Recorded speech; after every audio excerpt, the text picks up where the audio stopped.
ଆପଣ ଦେଖିପାରୁଥିବେ ବାଇଗଣ ହେଉଛି 20 ଟଙ୍କା, ମଟର ହେଉଛି 40 ଟଙ୍କା, ବିମ୍ ଛୁଇଁ ମଧ୍ୟ 40, କଲରା ହେଉଛି 50 ଆଉ ଟମାଟର ହେଉଛି 20 ଟଙ୍କା। ସାର୍ ପରିବା ଯେତେବେଳେ ଶସ୍ତା ଥାଏ ଲାଭ ଅଧିକା ହୁଏ ନା ଯେତେବେଳେ ପରିବା ରେଟ୍ ଥାଏ ଆପଣଙ୍କ ପକେଟଟା ଟିକେ ଫୁଲିଯାଏ? ହ୍ୟାଲୋ ହଁ ପରିବା ଯେତେବେଳେ ଅଧିକା ରେଟ୍ ଥାଏ ଆପଣଙ୍କର ବେଶୀ ଲାଭ ହୁଏ ନା ପରିବା ଯେତେବେଳେ କମିଯାଏ ରେଟ୍ ଲାଭ ବେଶୀ? ସବୁବେଳେ ସମାନ ହୁଏ। ସବୁବେଳେ ସମାନ ହୁଏ। ଅଧିକା ହେଲେ କ'ଣ ଲୋକ ରେଟ୍ ନେବେ କି ଅଧିକା? ଆମର 2 ଟଙ୍କା 3 ଟଙ୍କା 5 ଟଙ୍କାରେ କିଲୋରେ ବିକ୍ରି ହୁଏ। ବିମ୍ ହେଉଛି 40 ଟଙ୍କା, ବିମ୍ 40, ମଟର 40, ବାଇଗଣ 20 ଆଉ କଲରା 50 ଆଉ ଟମାଟୋ 20। ଏଇ ରେଟ୍ ରହିଲେ ଆପଣଙ୍କୁ ବି ଶୋଉଛି। ହଁ ଆପଣ ଦେଖିପାରୁଥିବେ ସହୁଛି ମାନେ ଗରାକି ସହୁଛି ଆଉ ଆମକୁ ବି ସହୁଛି। ଏଠି ଆଉ ଜଣେ ଖାଉଟି ଅଛନ୍ତି ଗ୍ରାହକ ମଧ୍ୟ ଗ୍ରାହକ ହିସାବରେ ସାର୍ ଟିକେ ଏଇଟା ଅନାନ୍ତୁ। କଲରା 50 ଟଙ୍କା ରେଟ୍ ଠିକ୍ ଅଛି ନା ଅଧିକା ହେଇଗଲା? ହଁ ଅବିକା ଯୁଗ ଭାଇ ଏଇ ରେଟ୍ ଠିକ୍ ସବୁ। ଆଉ କ'ଣ ଆଠୁ କମିଲେ ଚାଷୀ ବଞ୍ଚିବ ନା ନାହିଁ? ଏଠି ଚାଷୀର ହୃଦୟକୁ ଦେଖୁଛନ୍ତି ଗ୍ରାହକ ଜଣକ ଆଉ ଜଣେ ଭାଇନା ଅଛନ୍ତି। ସାର୍ ଶିମ୍ବ କିଲୋ କେତେ? ମାନେ ଆଶ୍ଚର୍ଯ୍ୟ ଲାଗୁଛି ଶିମ୍ବ କେଜି ସବୁଆଡ଼େ 20, 25, 30 ବିକ୍ରି ହେଲା ବେଳେ ଭାଇ ବିକୁଛ କେତେ? 10 ଟଙ୍କା ଆଜ୍ଞା। 10 ଟଙ୍କା କାହିଁକି କ'ଣ? ବିକ୍ରି ହେଉନି ଆଉ କ'ଣ କରିବୁ? ବିକ୍ରି ହେଉନି ବୋଲି 10 ଟଙ୍କା। 10 ଟଙ୍କା କିଣୁଛୁ 10 ଟଙ୍କା ବିକୁଛୁ। ଫୁଲ ଫୁଲ ଗୋଟେ 10 ଟଙ୍କା, ମାନେ କ'ଣ? ଗୋଟା ପିସ୍ 10 ଟଙ୍କା। ଗେଣ୍ଡୁ ଫୁଲ କିଲୋ 70 ଟଙ୍କା ମୁଁ ସେ ଗେଣ୍ଡୁ ଫୁଲ କଥା କହୁଛି। ଆଜ୍ଞା। କିଲୋ 70 ଟଙ୍କା। ତ ଆମ ଓଡ଼ିଶାରେ କେଜି ସିଷ୍ଟମ ନଥିଲା। ଫୁଲ ଧନିଆ ପତ୍ର ଏଗୁଡ଼ାକ କେଜି ନଥିଲା। ଏଗୁଡ଼ାକୁ କିଏ ଶିଖେଇଲା କିଲୋ ହିସାବରେ ବିକିବା ପାଇଁ? ଗୋଦାମ ବାଲା। ଗୋଦାମ ବାଲା ଶିଖେଇଲା। ତମେ ଏମିତି ବିକିଲେ ଲସ୍ ପାଉଛ, କେଜି ହିସାବରେ ବିକ ମାନେ ବିହାରୀ ଷ୍ଟାଇଲ ଆଉ। ଆଚ୍ଛା ବାଇଗଣ କେତେ ଅଛି? ବାଇଗଣ କିଲୋ 15 ଟଙ୍କା। 15 ଟଙ୍କା। ଏତେ ରେଟ୍ ଖସେଇ ଦେବାର କାରଣ କ'ଣ? ବେପାର ନାହିଁ। ବେପାର ନାହିଁ। ଅଧିକା ସବୁ ଆସୁଛି ସପ୍ଲାଏ କିନ୍ତୁ ବେପାର ନାହିଁ। ତ 15 ଟଙ୍କା ବାଇଗଣ ରହିଲେ ଭଲ କି ଖରାପ? ଭଲ। ଆପଣଙ୍କର ବେଶୀ ଲାଭ କୋଉଥିରେ? ଅଧିକା ଟଙ୍କା ଯେତେବେଳେ ଥାଏ ପରିବାର ରେଟ୍ ସେତେବେଳେ ଆପଣଙ୍କର ପକେଟ ଫୁଲେ ନା?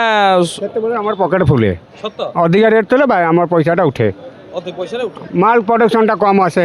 ଲୋକ ନିଅନ୍ତୁ ଜବରଦସ୍ତ ନେବେ, କମ୍ ଆସେ ମାଲ କାମୁଡ଼ା କାମୁଡ଼ି ହେଇକି ନେବେ। ଅଧିକା ଯେତେବେଳେ ପ୍ରଡକ୍ସନ ସେତେବେଳେ କମ୍ ପ୍ରଡକ୍ସନ ହୁଏ। ଅବିକା ଭରାପୁର ଯାହାକୁ ଯେତେ ପେଲିଲେ ବି ଗୋଦାମ ବାଲା ବିକ୍ରି ହେଉନି। ଏଇଭଳିଆ ଘଟଣା ହେଉଛି ଭାଇନାଙ୍କର କହିବା କଥା ଯେତେବେଳେ ଅଧିକା ସଂଖ୍ୟାର ମାଲ ଆସୁଛି ପରିବା ଶସ୍ତା ହେଉଛି ଲୋକମାନେ ଏତେ ନେଉନାହାନ୍ତି, ବିକ୍ରି ଟିକେ କମିଯାଉଛି। ଯେତେବେଳେ ପ୍ରଡକ୍ସନ ମାନେ ମାଲ କମ୍ ଆସୁଥିବ ରେଟ୍ ଅଧିକା ଉଚ୍ଚା ଥିବ ଲୋକମାନେ ନେଉଛନ୍ତି। ସେତେବେଳେ ଚାହିଦା ରହୁଛି, ସେତେବେଳେ ଆମେ 2 ପଇସା ପାଉଛୁ। ଅବିକା କାନ୍ଦୁଛୁ। ମାନେ ଶସ୍ତା ହେଲେ ବେପାରୀମାନଙ୍କର ବେଳା ଖରାପ ଆଉ କ'ଣ। ଆପଣଙ୍କ ଘର କେଉଁଠି? କଟକ। ଏ କଟକ ଲୋକ ଶିମ 10 ଟଙ୍କାରେ ଦେଉଛନ୍ତି, ବାଇଗଣ 15 ଟଙ୍କାରେ ଦେଉଛନ୍ତି, ସବୁ ରେଟ୍ ଶସ୍ତା କରିଦେଇଛନ୍ତି। ବନ୍ଧାକୋବି ବି 10 ଟଙ୍କା। 10 ଟଙ୍କା କିଲୋ, ଗୋଟା ବି 10 ଦେଇଦେଉଛୁ। 2 କିଲୋ ବନ୍ଧ 10 ଟଙ୍କା ନାଗା ଦେଉଛୁ। ଭାଇନା ସେଟା ହୋଲସେଲିଂ 10 ଟଙ୍କାରେ ଚଲେଇଛନ୍ତି ଆଉ।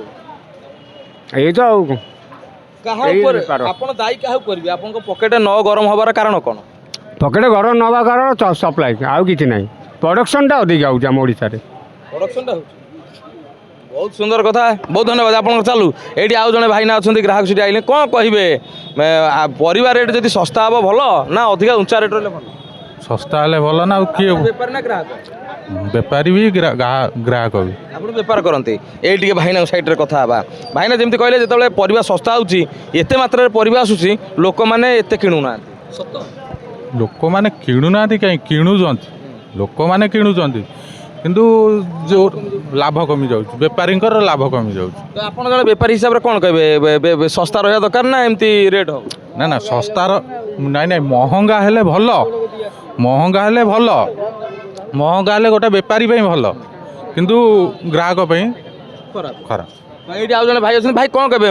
ପରିବା ଶସ୍ତା ହେଲେ ଇଏ ଭାଇ ହେଲେ ବେପାରୀ ଜଣ ଛତ୍ର ବଜାରର ପ୍ରସିଦ୍ଧ କ'ଣ ବେପାର କର? ଫୁଲକୋବି। ଇଏ ହେଲେ ଛତ୍ର ବଜାରର ପ୍ରସିଦ୍ଧ ଫୁଲକୋବି ବ୍ୟବସାୟୀ। ନାଁଟା?